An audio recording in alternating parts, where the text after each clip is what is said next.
And welcome my dear students. I am Vaishali ma'am from VM academy classes Nashik. हम देख रहे हैं हमारे 12th का chemistry chapter number 11 alcohols, phenols and ether. इसका लेक्चर नंबर 8। ऑलरेडी मैंने 7 लेक्चर अपलोड किए हैं और अल्कोहल और फिनॉल को हम ख़त्म कर चुके हैं। अभी 2 या 3 लेक्चर में ये चैप्टर ख़त्म हो जाएगा। अभी आज हमें देखना है preparation of ether and physical properties of ether. तो चलो स्टार्ट करते हैं। First, preparation of ether, lecture number 8, chapter number 11, 12th science chemistry, alcohols, phenols and ethers with VM academy Nashik. Okay, तो चलो स्टार्ट करते हैं। Preparation of ether. ईथर के preparation के लिए हमें 2 मेथड्स देखने हैं। पहला मेथड देखना है हमें डिहाइड्रेशन ऑफ अल्कोहल, और सेकंड जो मेथड है बहुत ही इंपॉर्टेंट है, विलियमसन सिंथेसिस। इस पे बहुत सारे क्वेश्चन आते हैं ऑन विलियमसन सिंथेसिस।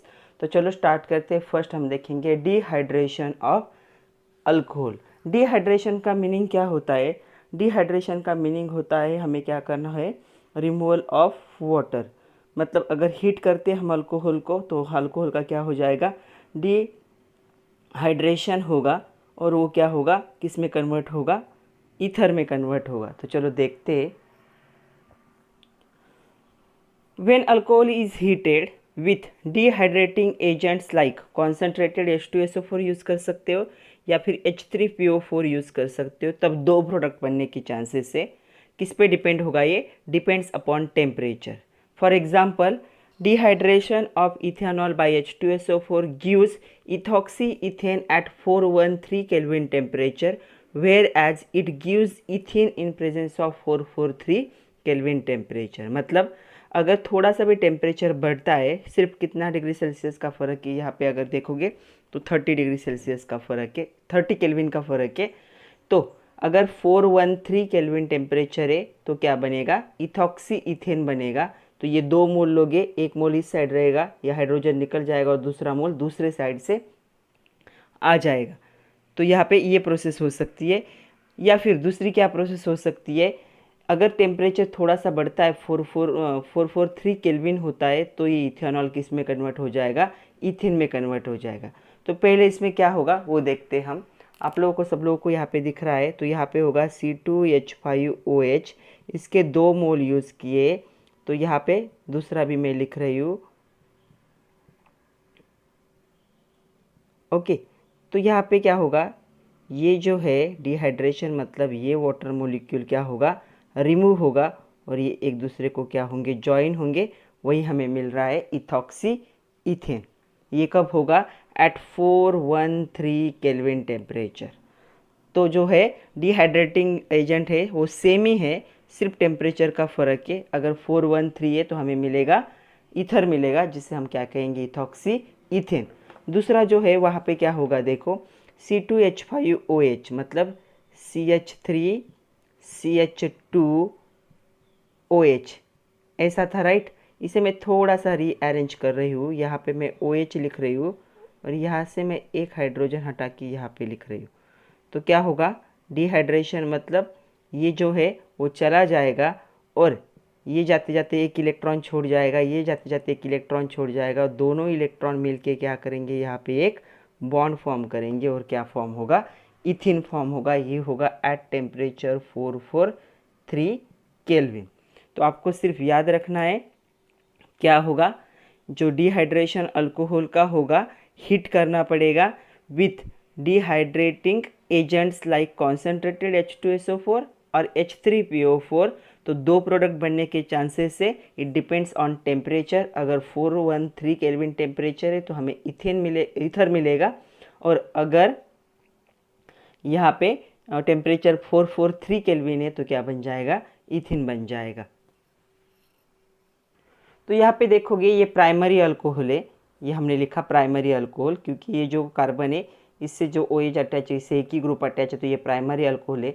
अगर हम प्राइमरी अल्कोहल यूज़ करते हैं दिस प्रोसेस के लिए तो हमें क्या मिलेगा, सिमेट्रिकल ईथर। सिमेट्रिकल मतलब दोनों साइड क्या होंगे, सेम। दोनों साइड से, ऑक्सीजन के दोनों साइड से जब सेम ग्रुप अटैच होते हैं उसे क्या कहते हैं, सिमेट्रिकल ईथर कहते हैं। तो हमें क्या मिलेगा, symmetrical ether can be obtain from primary alcohol by this method. इस मेथड में अगर प्राइमरी अल्कोहल आप यूज़ करोगे एज अ स्टार्टिंग प्रोडक्ट तो हमें जो प्रोडक्ट मिलेगा वो क्या होगा, सिमेट्रिकल ईथर मिलेगा। अगर इससे ज़्यादा टेम्परेचर हम यूज़ करते हैं सेकेंडरी टर्शरी अल्कोहल तो वो क्या बन जाएंगे, वहाँ पे अल्किन होगा, ये जो है ये होगा मेन प्रोडक्ट, मेजर प्रोडक्ट होगा। तो ये आप लोगों को याद रखना है कि प्राइमरी से हमें क्या मिलेगा, ईथर मिलेगा, वो भी क्या होगा, सिमेट्रिकल। और सेकेंडरी टर्शरी में अगर हम थोड़ा सा भी टेम्परेचर बढ़ाते तो क्या होगा, ये जो इथिन होगा ये क्या होगा, मेजर प्रोडक्ट होगा, मतलब अल्किन क्या होंगे, मेजर प्रोडक्ट्स होंगे। सेकंड हमें देखना है method of preparation, Williamson synthesis. Simple as well as mixed ether can be prepared in laboratory by Williamson synthesis. Simple मतलब जो सिंपल होंगे दोनों साइड से क्या होंगे, अल्किल ग्रुप होंगे, और मिक्स मतलब एक साइड से अल्किल ग्रुप होगा और एक साइड से क्या होगी, एरोमेटिक रिंग होगी, अरिल जिसे हम कहते हैं। ऐसे मिक्स्ड ईथर बन सकते लैबोरेटरी में, कौन सी मेथड यूज़ करनी पड़ेगी, विलियमसन सिंथेसिस मेथड यूज़ करनी पड़ेगी। इसमें क्या होते हैं, जो अल्किल हलाइड होते, अभी हमने जो यहाँ पे लिखे RX का मीनिंग क्या है, ये है अल्किल हलाइड। तो जो अल्किल हलाइड्स होंगे, अल्किल हलाइड्स की आपको क्या करनी पड़ेगी, उनकी रिएक्शन करनी पड़ेगी सोडियम अल्कोक्साइड और सोडियम फिनॉक्साइड के साथ। तो ये है सोडियम अल्कोक्साइड, सोडियम अल्कोक्साइड, और ये है सोडियम फिनॉक्साइड। तो इनके साथ क्या करनी पड़ेगी, हमें रिएक्शन करनी पड़ेगी, तब हमें क्या मिलेगा, एक तो डाई अल्किल ईथर मिलेगा, तो ये है हमारा डाई अल्किल ईथर, दोनों साइड से क्या है, अल्किल ग्रुप अटैच है, तो इसे कहेंगे हम डाई अल्किल ईथर बनेगा, या फिर अल्किल अरिल ईथर बनेगा। अल्किल छोटा ग्रुप है वो, अरिल मतलब रिंग, और दोनों के बीच में ऑक्सीजन से बॉन्ड है इसलिए क्या, ईथर। तो ये चांसेस है प्रोडक्ट फॉर्म होने के। इस प्रोसेस को हम क्या कहेंगे, इसे हम कहेंगे विलियमसन्स सिंथेसिस।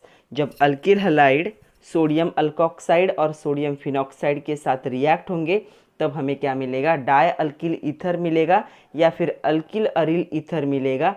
तो ये क्या है, सिंपल ईथर है, ये मिक्स्ड ईथर है, तो ये बन सकते हैं प्रोडक्ट। इस प्रोसेस को क्या कहते हैं, इसे कहते हैं विलियमसन्स सिंथेसिस। और ये इजी प्रोसेस है, लैबोरेटरी में इजीली क्या है, परफॉर्म हो सकती है। जो विलियमसन सिंथेसिस है ये SN2 को फॉलो करती है, SN2 मैकेनिज्म को। तो SN2 मैकेनिज्म हमें पता है ये क्या होती है, वन स्टेप क्या होती है, प्रोसेस होती है। इसे यूनिमोलिकुलर भी कहते हैं, सॉरी बायमोलिकुलर भी कहते हैं। एक स्टेप में होती है रिएक्शन, लेकिन दोनों भी जो होगा रिएजेंट और रिएक्टेंट दोनों भी क्या होते हैं इसमें इन्वॉल्व होते हैं, मतलब न्यूक्लियोफाइल और जो रिएक्टेंट होगा दोनों पे क्या होता है, डिपेंड होता है। तो यहाँ पे मैं एक यूज़ कर रही हूँ, एक जो हम यूज़ करने वाले अल्किल हलाइड, तो मैंने यहाँ पे यूज़ किया CH3Br। ओके, इस पे कौन सा न्यूक्लियोफाइल अटैक करेगा, अभी ये होगा CH3 3 टाइम्स कार्बन, ऑक्सीजन पे माइनस चार्ज और Na पे प्लस चार्ज। इन दोनों की जब रिएक्शन होगी इसे हम क्या कहेंगे, न्यूक्लियोफाइल कहेंगे। ये क्या है, सोडियम टर्शरी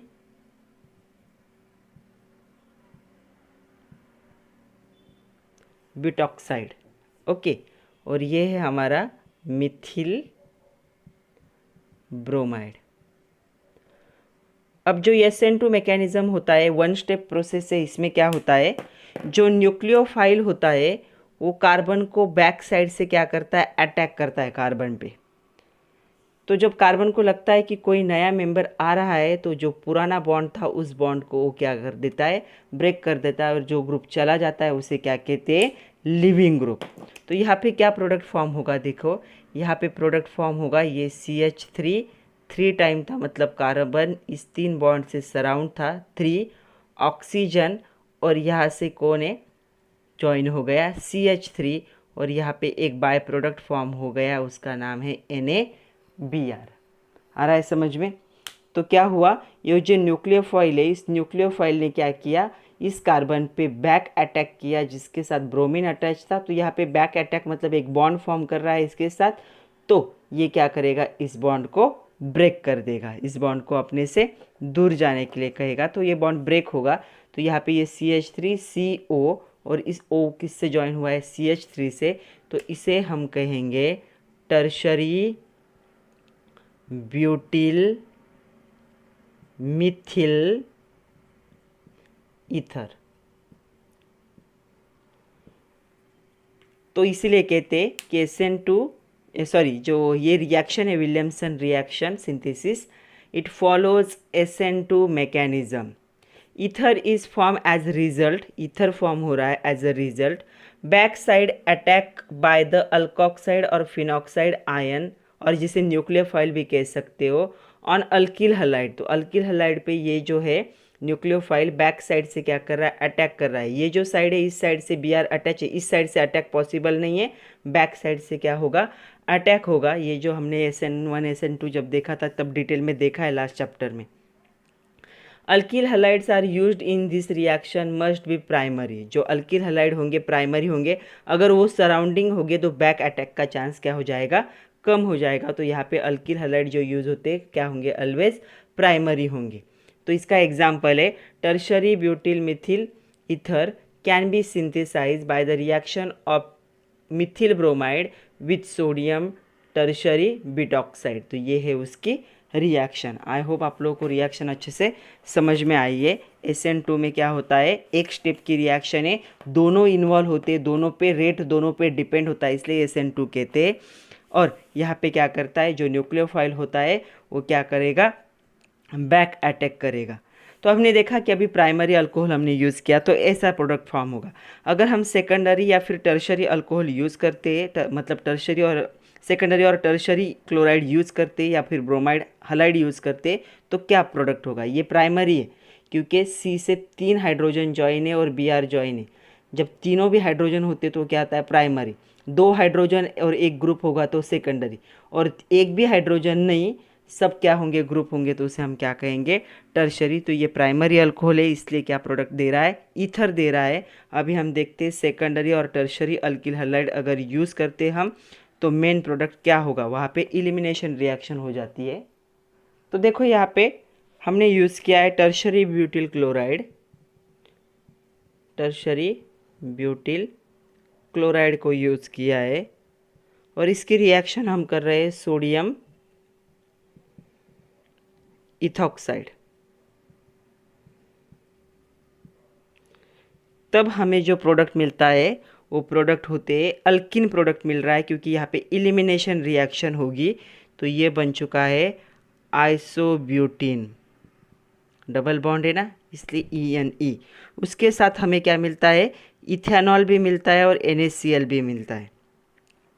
मीन्स जो होगा सेकेंडरी और टर्शरी अल्किल हलाइड्स अगर यूज़ करते हम with reaction with the sodium alkoxide या फिर सोडियम इथॉक्साइड कह सकते हो, यहाँ पे क्या होता है, अल्किन फॉर्म होता है, क्योंकि यहाँ पे इलिमिनेशन रिएक्शन फॉर्म होती है। इसीलिए जो विलियमसन सिंथेसिस है फॉर ईथर वो सिर्फ प्राइमरी जो होंगे हलाइड्स उनके लिए पॉसिबल है, सेकेंडरी टर्शरी के लिए पॉसिबल नहीं। और एक point, aryl halide do not give Williamson synthesis. मतलब अगर अरिल हलाइड हम किसे कहेंगे, सपोज एक रिंग है और उस रिंग से डायरेक्टली क्या होगा, क्लोरीन ब्रोमीन फ्लोरीन या आयोडीन क्या होगा, अटैच होगा, तो उसे हम क्या कहते हैं, अरिल हलाइड कहते हैं। तो aryl halide Williamson synthesis show नहीं करता। चलो इस पे बेस्ट कुछ क्वेश्चंस देख लेते हैं, बहुत सारे क्वेश्चंस दिए हमारे बुक में। तो फर्स्ट क्वेश्चन है, write chemical equation for Williamson synthesis for, हमें बनाना है 2 इथॉक्सी 2 ई कैपिटल चाहिए, 2 मिथिल पेंटेन और स्टार्टिंग हमें यूज़ करनी है इथेनॉल, मतलब C2H5OH। इससे हमें ये बनाना है। तो भाई इसका स्ट्रक्चर लिख लेते हैं, मतलब हमें बनाना क्या है वो समझ में आएगा। और इसकी रिएक्शन हमें किसके साथ करनी है? इसकी रिएक्शन हमें करनी है 2-मिथिल पेंटेन 2-ओल। मतलब हमारे पास स्टार्टिंग प्रोडक्ट क्या है? C2H5OH और उसके साथ है 2-मिथिल पेंटेन 2-ओल। 2-मिथिल पेंटेन 2-ओल। तो 2-मिथिल पेंटेन 2-ओल को लिख लेते 1 2 2 3 4 5। सेकंड पोजीशन पे OH ग्रुप है, सेकंड पोजीशन पे ही CH3 है, बाकी क्या होंगे? CH3 होंगे।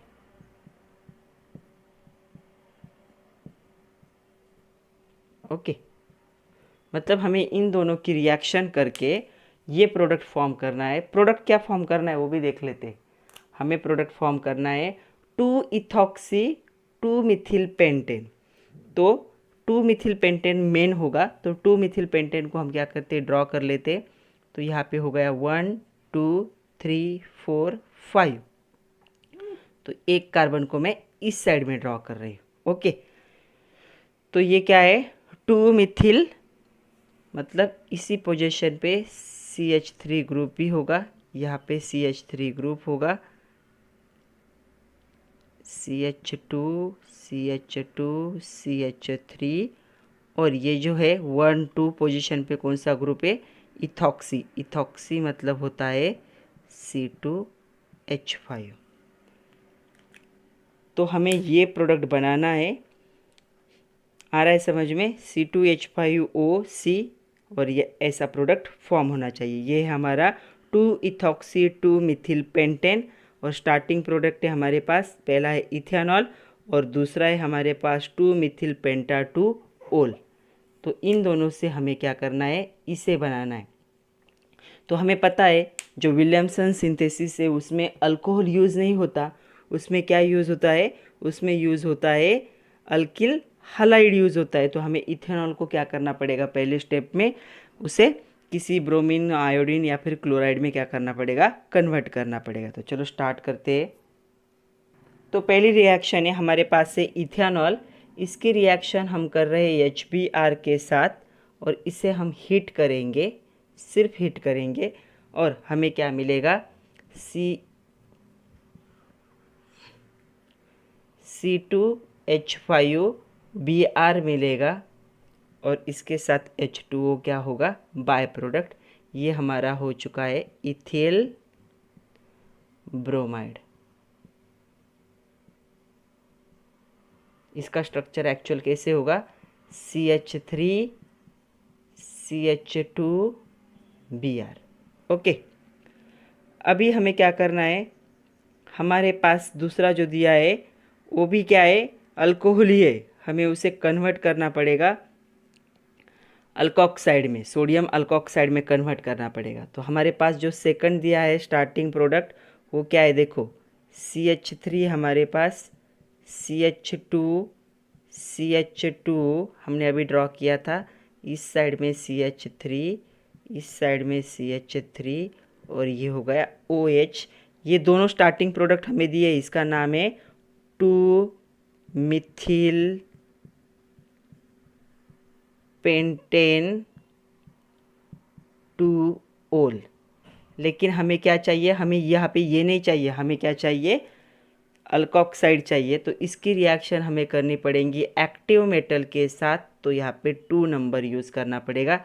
तो ये बन जाएगा 2CH3 CH2 CH2C CH3 Na+, क्योंकि अभी देखो ये और ये इन दोनों से क्या हो सकता है? विलियमसन सिंथेसिस पॉसिबल है। जो स्टार्टिंग प्रोडक्ट अल्कोहल दिए थे, हमें अल्कोहल नहीं चाहिए, हमें एक चाहिए अल्किल हलाइड और दूसरा चाहिए हमें सोडियम अल्कोक्साइड। तो ये हमने इसको सोडियम अल्कोक्साइड में कन्वर्ट कर लिया और इसको हमने अल्किल हलाइड में कन्वर्ट कर लिया। ये ज़रूरी नहीं कि यहाँ पे ब्रोमीन ही हो, यहाँ पे आप क्लोरीन भी यूज़ कर सकते हो। तो ये दोनों हमें मिल चुके हैं। अभी हमें क्या करना है, इन दोनों के बीच में रिएक्शन करनी है। मतलब ये जो होगा कार्बन, इसका यहाँ पे होगा बैक अटैक। ओके, ये जो ऑक्सीजन पे निगेटिव चार्ज है, ये इस कार्बन पे, जिस कार्बन से ब्रोमीन अटैच है उस पे बैक अटैच करेगा और ये इसे किक आउट करेगा।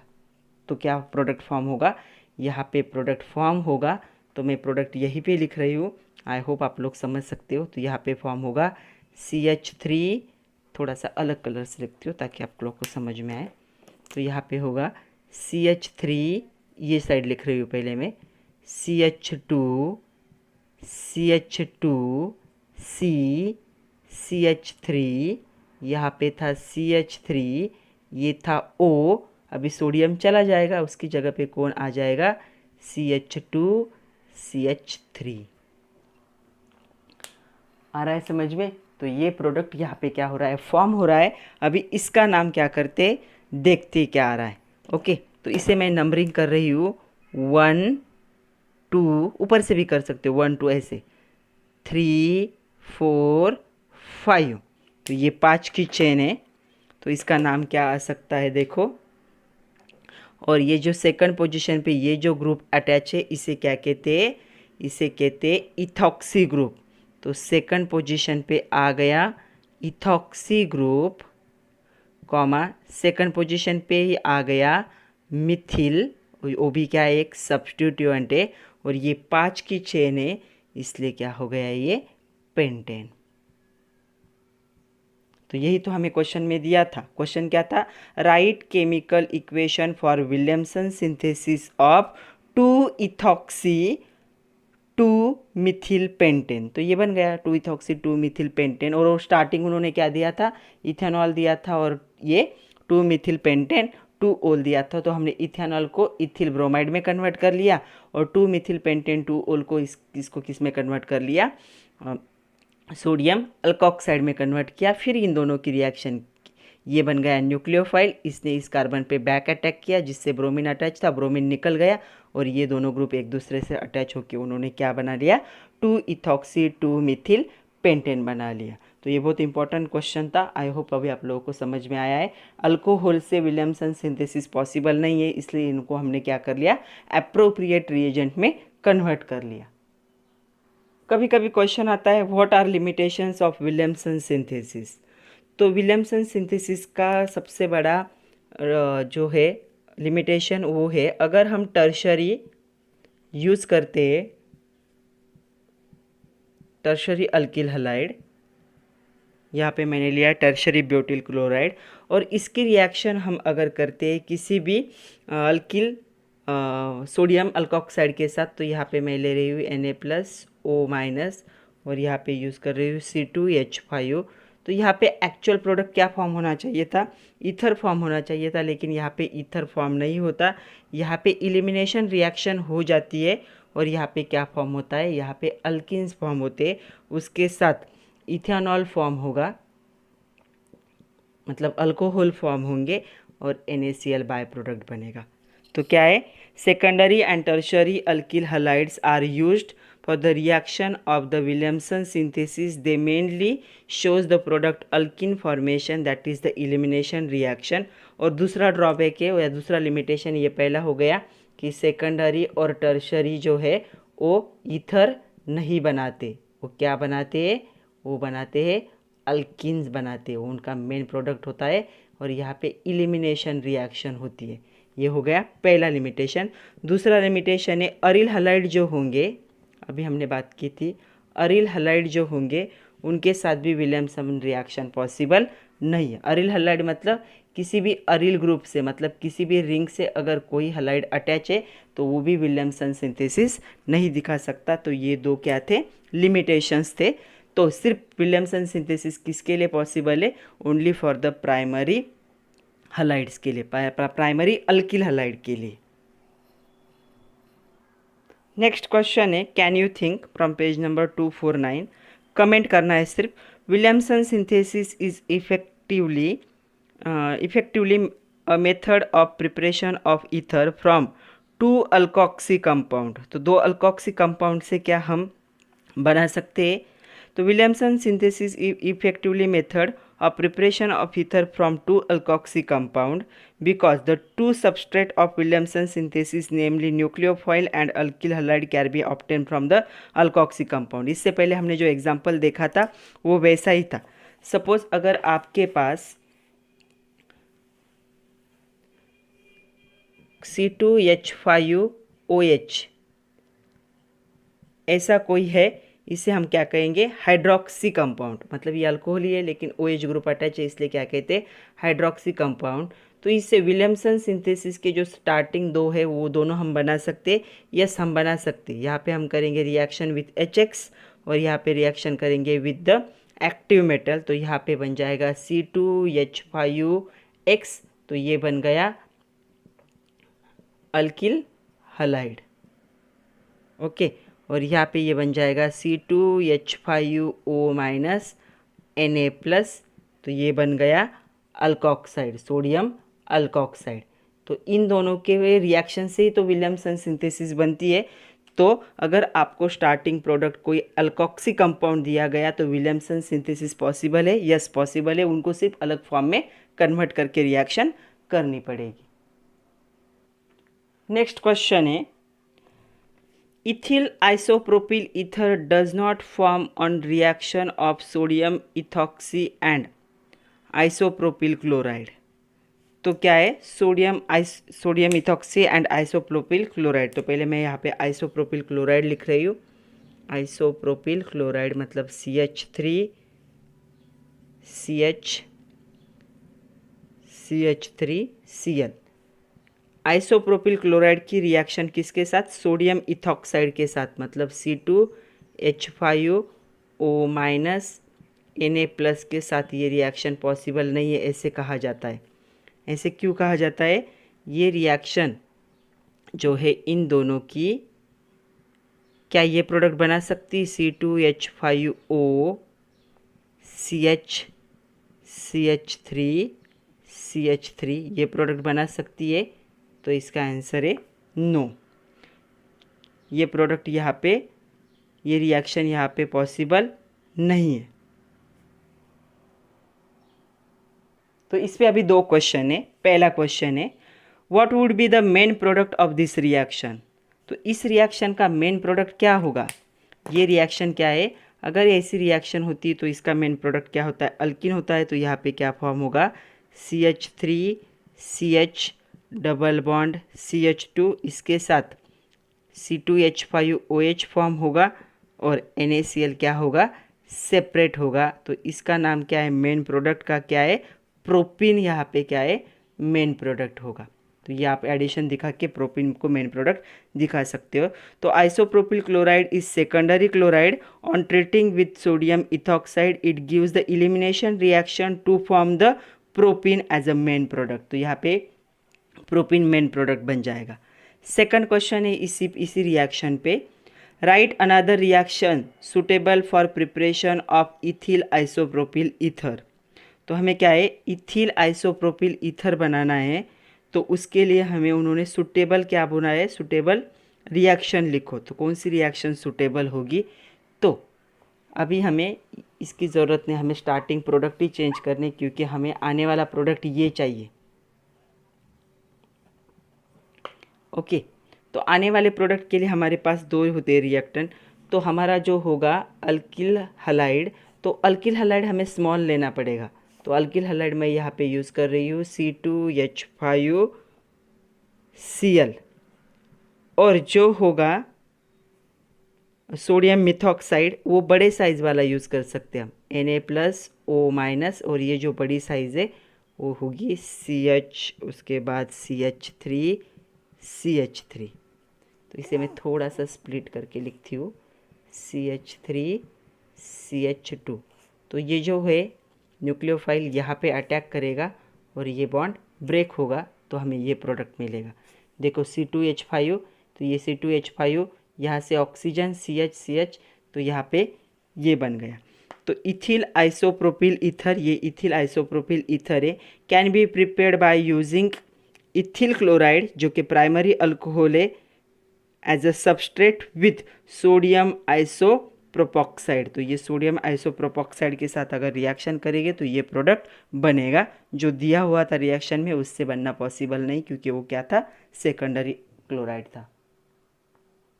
नेक्स्ट क्वेश्चन है, write chemical equation for the preparation of following ethers as a major product by Williamson synthesis. तो पहला हमें ये बनाना है, तो जो बनाना है मैं वो उसका स्ट्रक्चर यहाँ पे ड्रॉ कर रही हूँ। तो सबसे पहले हमें बनाना है बेंजिल आइसोप्रोपिल ईथर। तो एक साइड में होगी बेंजिल रिंग,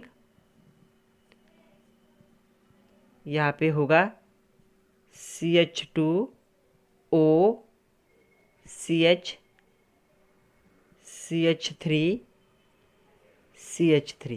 तो देखो अभी ये हो गया आइसोप्रोपिल ईथर और इसके साथ क्या जॉइन है, बेंजिल जॉइन है। तो डायरेक्ट बेंजिल रिंग को ऑक्सीजन जॉइन नहीं कर सकते, तो ये बन गया हमारा बेंजिल आइसोप्रोपिल ईथर। दिख रहा है सब लोगों को। हमें इसे बनाना है किससे, एप्रोप्रिएट रिएजेंट हमें यूज़ करने हैं। तो क्या रिएजेंट हम यूज़ कर सकते हैं, देखो। तो पहला ये पार्ट होगा, मतलब यहाँ पे हम यूज़ करेंगे इसे CH2Cl। ये हो गया हमारा बेंजिल क्लोराइड, यहाँ पे ब्रोमाइड भी यूज़ कर सकते हो। और जो होगा सोडियम अल्कोक्साइड, तो यहाँ पे +O- वही क्या होना चाहिए, CH3 तो ये क्या होगा, इस साइड से दिखाती हूँ मैं, ये यहाँ पे अटैक करेगा और ये बॉन्ड ब्रेक होगा, तब हमें ये प्रोडक्ट मिलेगा। मतलब हमारे साथ स्टार्टिंग के प्रोडक्ट क्या होने चाहिए, बेंजिल ब्रोमाइड होना चाहिए। बेंजिल ब्रोमाइड की रिएक्शन जब हम इसके साथ करेंगे, ये सोडियम अल्कोक्साइड है, इसके साथ करेंगे तो हमें क्या मिलेगा, बेंजिल आइसोप्रोपिल ईथर मिलेगा। सेकंड हमें बनाना है साइक्लोपेंटिल इथिल ईथर। तो हमारा जो प्रोडक्ट होना चाहिए ये हो गया साइक्लोपेंटिल, और एक साइड में क्या है, C2H5। तो ये हो गया हमारा साइक्लोपेंटिल इथिल ईथर। तो हमें ये प्रोडक्ट बनाना है। तो ये प्रोडक्ट बनाने के लिए हम क्या यूज़ कर सकते हैं, कैसे बन सकता है ये प्रोडक्ट। अभी ये प्रोडक्ट बनने के लिए तो हमने तो अभी देखा कि अरिल क्लोराइड के साथ तो विलियमसन सिंथेसिस पॉसिबल नहीं है। तो सबसे पहले हम क्या यूज़ करेंगे, यहाँ पे साइक्लोपेंटिल अल्कोहल, साइक्लोपेंटेनॉल कहेंगे उसे। इसकी रिएक्शन अगर हम NaOH के साथ करते हैं तो हमें क्या मिलेगा, यहाँ पे O- Na+, ओके। और इसकी रिएक्शन अगर हम करते CH3CH2Br के साथ हीट करते इसे, तो हमें क्या मिलेगा, ये प्रोडक्ट मिलेगा। तो ये जो ग्रुप है यहाँ पे अटैक करेगा और ये निकल जाएगा और यहाँ पे हमें मिलेगा साइक्लोपेंटिल इथिल ईथर। नेक्स्ट है इथिल फिनिल ईथर। इसे हमें बनाना है इथिल फिनिल ईथर को। तो इथिल फिनिल ईथर क्या होगा, देखो हमें ऐसा प्रोडक्ट बनाना है, फिनिल ग्रुप है और यहाँ पे C2H5। तो हमें इसे बनाना है। तो इसे बनाने के लिए भी हम क्या कर सकते हैं, हम क्या यूज़ कर सकते हैं, हम यूज़ करेंगे CH3CH2Br और इसकी रिएक्शन हम किसके साथ कर सकते हैं, ONA। ये प्लस होगा, ये माइनस होगा, तो यहाँ पे अटैक करेगा और ये ग्रुप निकल जाएगा और हमें ये प्रोडक्ट मिलेगा ethyl phenyl ether. Next question है हाउ मिथॉक्सीबेंजीन, मिथॉक्सीबेंजीन मतलब यहाँ पे मैं मिथॉक्सीबेंजीन का स्ट्रक्चर ड्रॉ कर रही हूँ, इसे कहते हैं methoxybenzene. How methoxybenzene prepared from the carbolic acid. तो कार्बोलिक एसिड का मीनिंग होता है जो फेनॉल होता है उसे कार्बोलिक एसिड कहते हैं। तो इससे हमें ये प्रोडक्ट बनाना है। तो सबसे पहले हमें इसकी रिएक्शन NaOH के साथ करेंगे, तब हमें क्या मिलेगा, O Na+, ओके।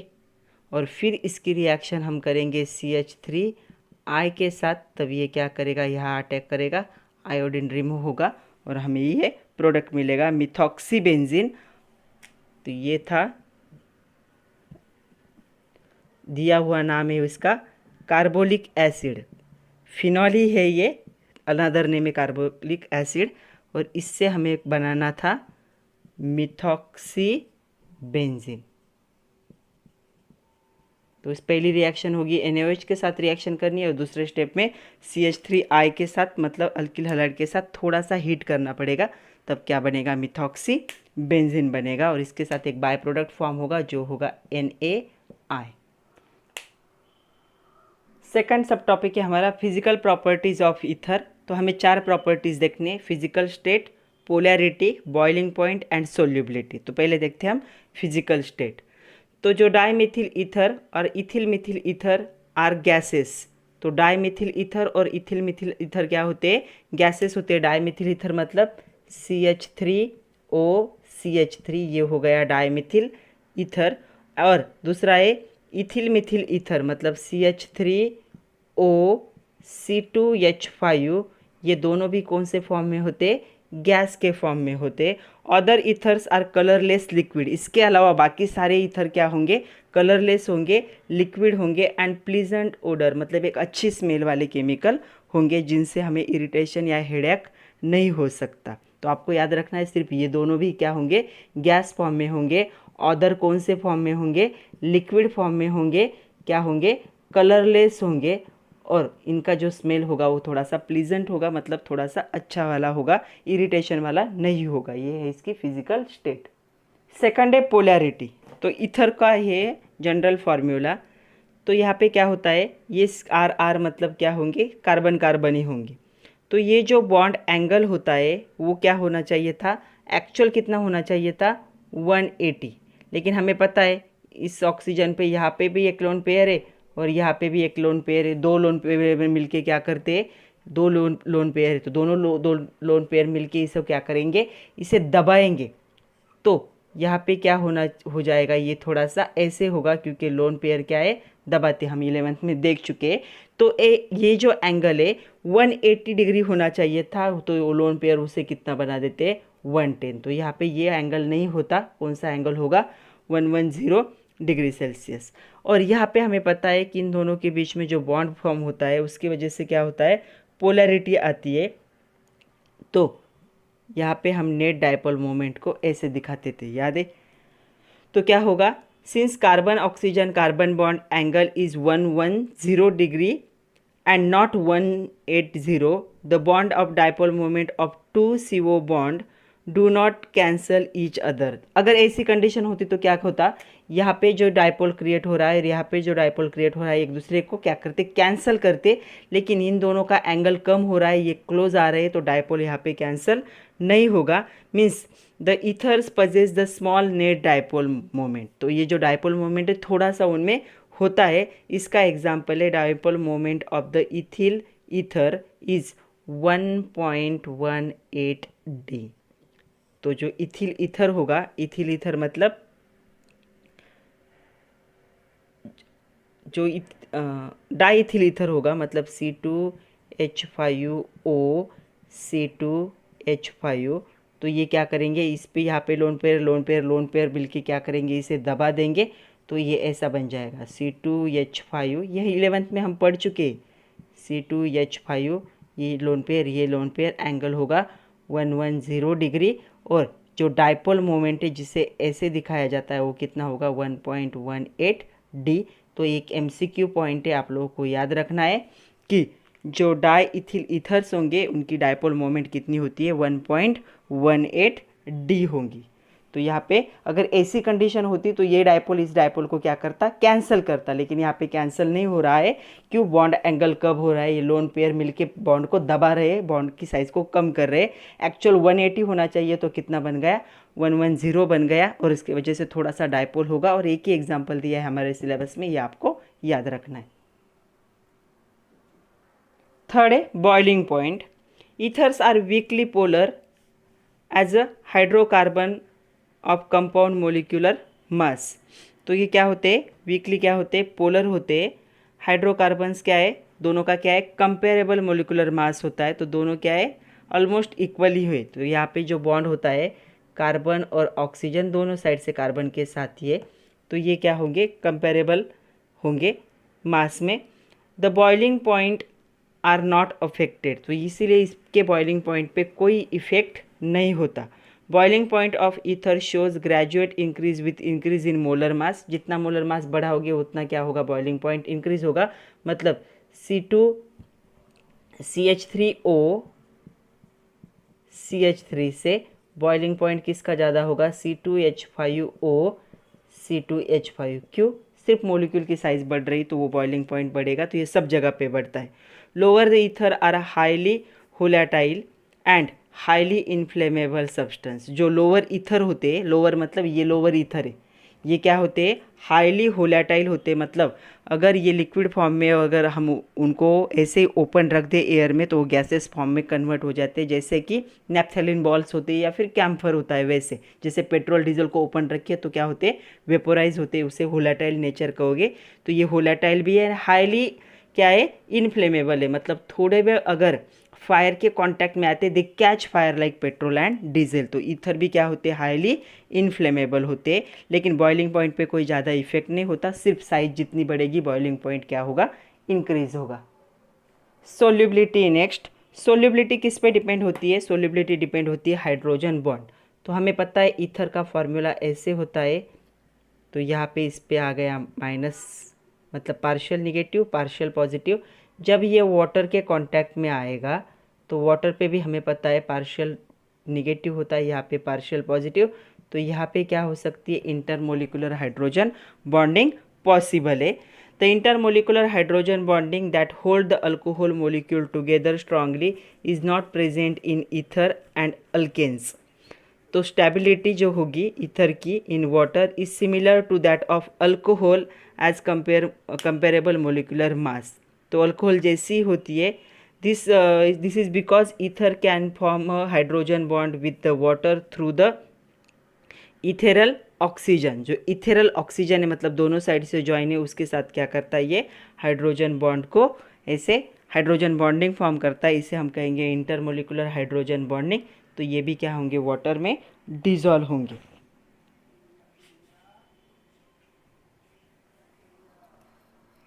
तो इंटरमोलिकुलर हाइड्रोजन बॉन्डिंग की वजह से सोल्युबिलिटी क्या हो जाती है, इंक्रीज हो जाती है। तो ये भी क्या है, वाटर में सोल्यूबल है। तो आज के लिए इतना ही था बच्चों। कल का जो लास्ट लेक्चर होगा इस चैप्टर का, उसमें हम देखेंगे chemical properties of ether and uses of ether. उसके बाद ये चैप्टर ख़त्म होगा। उस पे के बाद फिर एक वीडियो बनाऊंगी मैं, जिसमें हम देखेंगे जेई नीट के एमसीक्यू और कुछ ऐसे रेगुलर एमसीक्यू जो आने के चांसेस होंगे। तब तक के लिए पढ़ते रहिए, खुद का ख्याल भी रखिए। Thank you very much my dear students.